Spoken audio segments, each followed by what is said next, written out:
Good afternoon and welcome to Concho Valley Live. I'm your host, Sonora Scott. Today is all about your Valentine or Galentine, and we've got some fun things to share with you. So don't go anywhere. Concho Valley Live starts right now.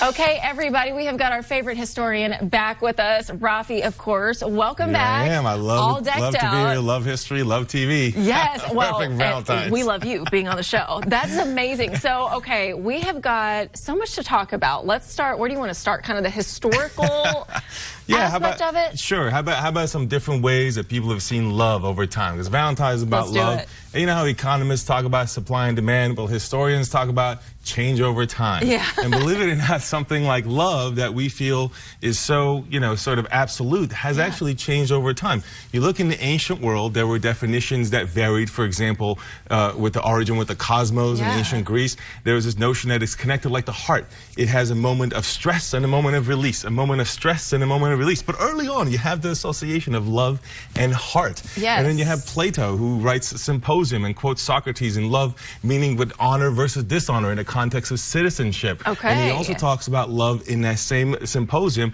talks about love as something that is self-actualization, self-discovery. You see that notion of love still out there today. Yeah. And then as Christianity comes around, you have St. Paul. St. Paul talks about subserving or putting down the carnal love, the bodily love, for the more heavenly love that you're supposed to really go for. That's, of course, in the name of Jesus, right, who sacrificed his body to be able to go to heaven and have the greater love that you're supposed to have, that's supernatural. So that's the way that you see love evolve over time. But my favorite is in the Enlightenment period in the 18th century, because in that period you have Rousseau, who's a philosopher, and he talks about order and balance. You must be ordered and balanced, because that's a lot of what the Enlightenment is about, reason, order, in order to love properly to someone else. Because if you love them properly and you're balanced yourself, you'll strive to be better, perfect yourself. Have you ever heard of someone, though, say, that other person makes me better? Oh, yeah, That's the notion that comes from, believe it or not. So that's how I would think about love differently over time, but they all influence us still today. All those loves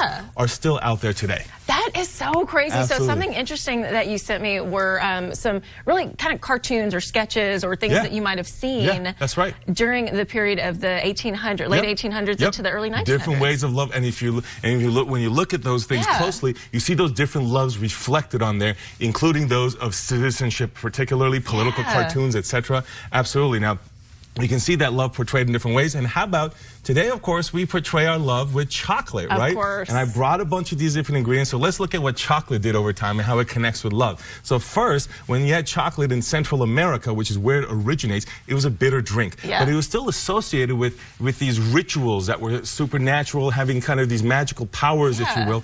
They would have it in Central America because it was bitter. With chili, which think about it, if you put dark chocolate and chili together, today we still do it, mole. I was about to say. Yeah, it is kind of based on that same. They go together, and they might add honey to it as well, right? So you've got some Texas local honey too, of course. Got to be local here. Now, what happened though is when Europeans arrived, they were after sugar, which was growing in the Caribbean. So I brought the sugar. This is white gold, as it was known back then. It really was known that way because it was so expensive. It was a luxury product. Many wars were fought over sugar, and so because it was a luxury product, and it was added to chocolate along with cinnamon. Look at these giant cinnamon sticks. I was looking at this earlier, and it smells so good. And they would have these big fancy chocolate houses in Europe. So it became associated with something luxurious. And think about the ways we're defining chocolate over time, because it got added to chocolate, unlike the previous Central Americans. Well, then what happens is in England, you have a company called Cadbury, and you have the Swiss with Lindt that are some of the first to make chocolate hard as opposed to just drinking it. And with Cadbury, you're the first time that you're going to have the heart-shaped box. And the heart-shaped box was in the 19th century, the Victorian period, the era from which you said the cartoons were portraying love. The most romantic period is known as a romanticism period, if you look at literature and such. And in the heart-shaped box at the time, what you might have is a lot of poetry and love, love poems back and forth, love letters back and forth to keep it in there. So the heart-shaped box and chocolate came associated together. Now, Now, here you go. Why don't you have one? Whitman's here. Smells we got so here. good. Oh my is goodness. one of the originals Yeah. as well. And how about Hershey's Kisses? What about Hershey's Kisses? Of course. Is that literally not saying love and chocolate together? Kisses? And these things are 100 years old, 100 plus years old. So we've been taking steps toward associating chocolate